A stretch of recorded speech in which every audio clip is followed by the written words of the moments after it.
जय श्री कृष्णा। भक्तों, अब मैं कल से आगे चलते हैं।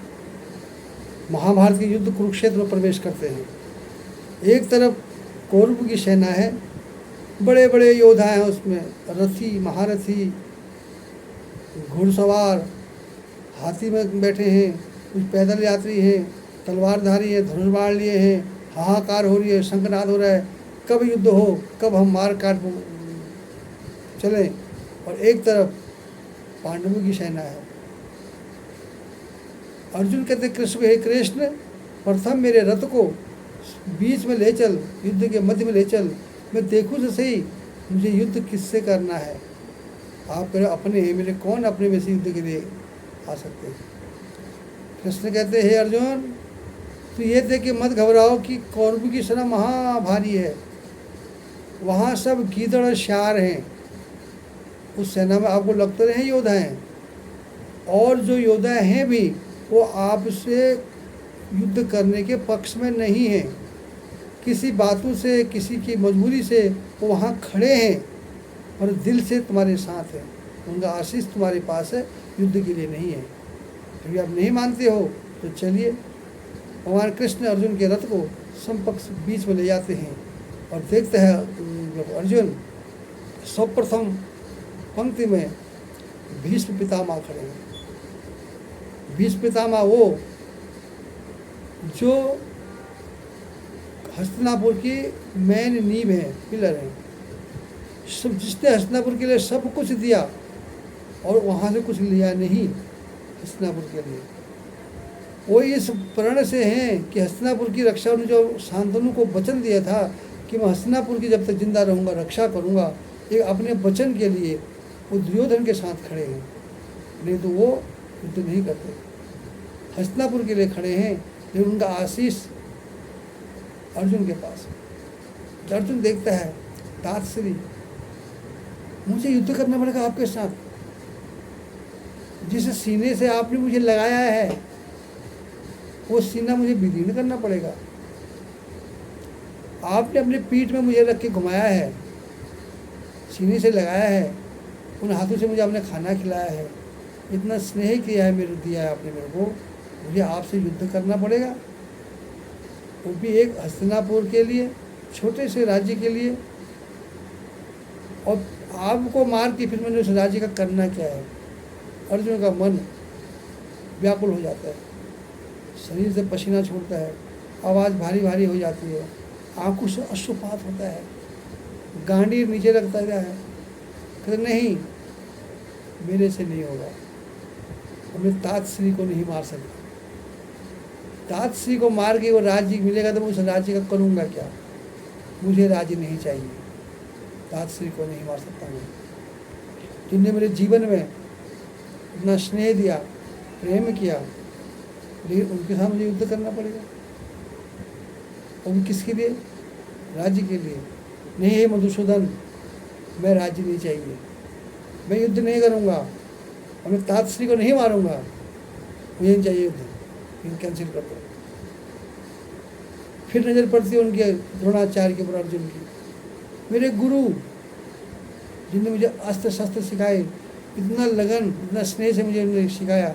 आपने पुत्र से ज़्यादा मुझे स्नेह किया, ज़्यादा शिक्षा दी मुझे, अधिक समय दिया मुझे, और मुझे हर चीज़ में प्रवीण किया, युद्ध कला सिखाई, धनुष बाण, गदा युद्ध संपूर्ण मुझे कला सिखा करके आज मैं एक छोटे से हस्तिनापुर के लिए गुरु की हत्या करूँगा, गुरु को मारूंगा ना।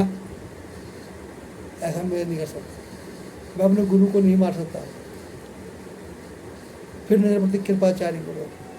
द्रोणाचार्य वो पात्र है जो बहुत गरीब थे जीवन में, उनको एक समय के लिए खाने को नहीं मिलता था, लेकिन उनकी कला को देख करके भीष्म पितामह ने उनको, राजाओं के पुत्रों को, कौरव और पांडवों को युद्ध कला सिखाने के लिए राजगुरु की पद्धति बुलाया था उनको। तो वो भीष्म पितामह के अधीन थे। भीष्म पितामह के मन में ये था कि मेरे बाद हस्तिनापुर का राज्य अगर कोई संभाल सकता है तो अर्जुन है, बाकी तो कुछ नहीं है। तो पितामह ने सारा स्नेह अर्जुन को दिया, और पितामह के स्नेह से बताए द्रोणाचार्य ने सारी कलाएं अर्जुन को सिखाई कि हस्तिनापुर की रखवाली अर्जुन कर सकता है भीष्म पितामह के बाद। तो अर्जुन कहते हैं मैं अपने द्रोणाचार्य जी को मारूंगा, गुरु को मारूंगा, ऐसा नहीं हो सकता। फिर नजर पड़ती उनकी कृपाचार्य के ऊपर, जिन्होंने मुझे शास्त्र का ज्ञान दिया, वेदों का ज्ञान दिया, शिक्षा का ज्ञान दिया। आहा, मुझे आज उनको ही मारना पड़ेगा ना, ऐसा नहीं हो सकता। फिर तीसरी पंक्ति में देखते हैं कर्ण को। कर्ण वो पात्र है, आपके घर में भी ऐसे, गांव में, इलाके में ऐसे पात्र मिलेंगे आपको, जो समाज से शोषित हैं, त्रासित हैं, समाज में कोई सम्मान नहीं है उनका, कला में निपुण है, लेकिन अपने सम्मान के लिए वो सब कुछ बिक जाते हैं। जो उनको थोड़ा सम्मान देता है, उनको समाज में सम्मान चाहिए होता है। अर्जुन कहते पिता का पता न माँ का पता, क्षमा कीजिए, कर्ण को न माँ का पता न पिता का पता। जुला के घर में पैदा हुए हैं, उन्हें शूद्र पुत्र कहते हैं। एक समाज से त्रासित आदमी है।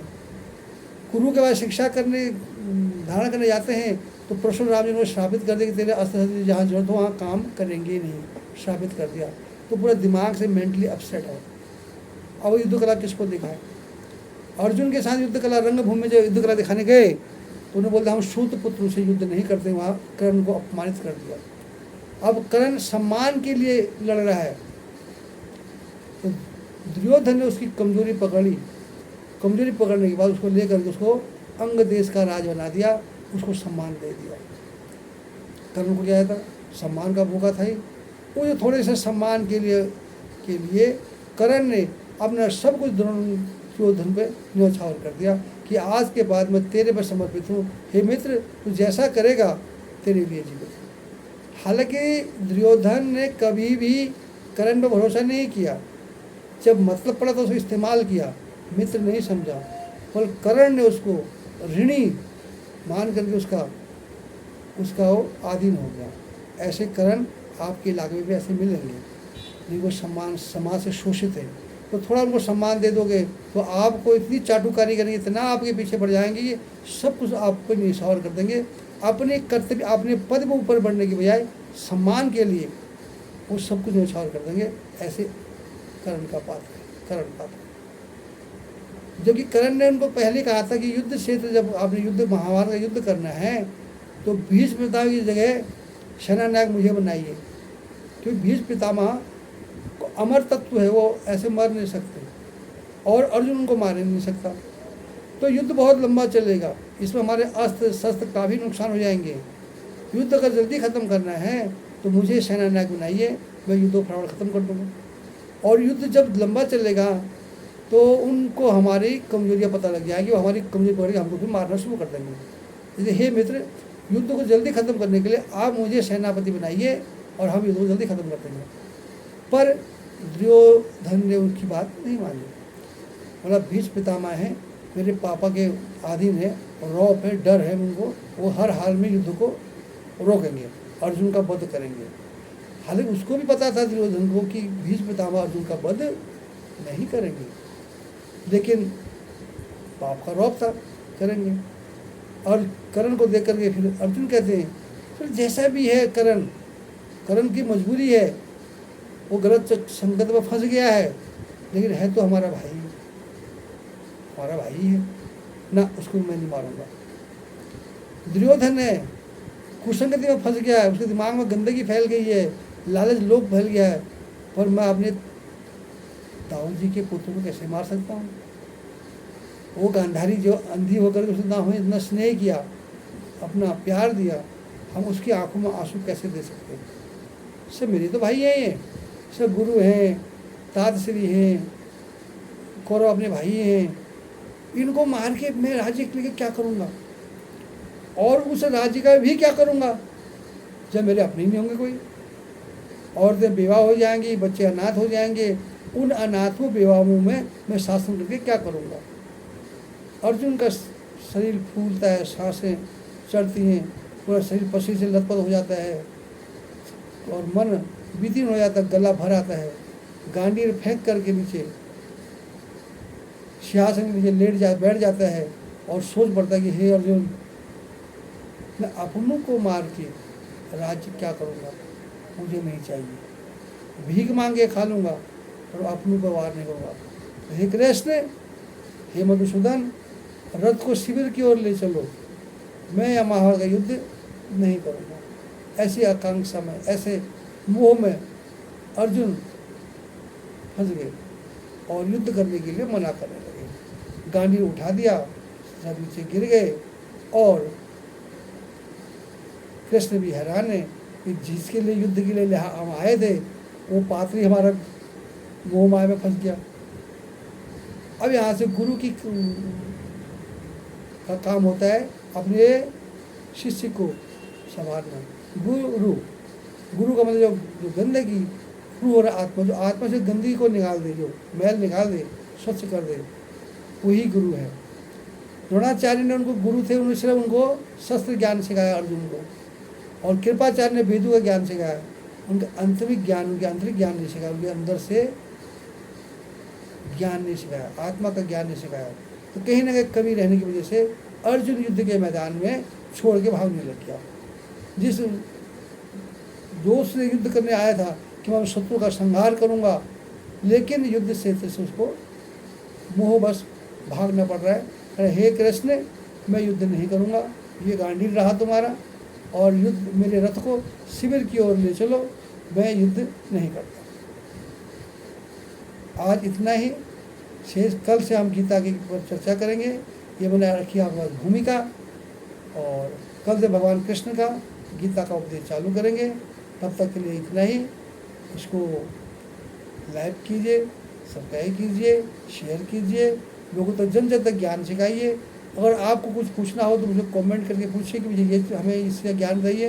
अनेक शास्त्रों का ज्ञान आपको बताएंगे कि गीता ज्ञान ये तो बहुत लंबे जाएगा, बहुत लंबा ही होगा, लेकिन जितना भी हो मेरे गुरु द्वारा सीखा हुआ ज्ञान आपको हम बताएंगे। आज इतना ही। आपका दिन मंगलमय हो, सुखमय हो, ऐश्वर्यमय हो। आप पर श्री कृष्ण की कृपा सदा बनी रहे। तब तक के लिए नमस्कार। शेष अगले एपिसोड में आपको बताएंगे। आपका दिन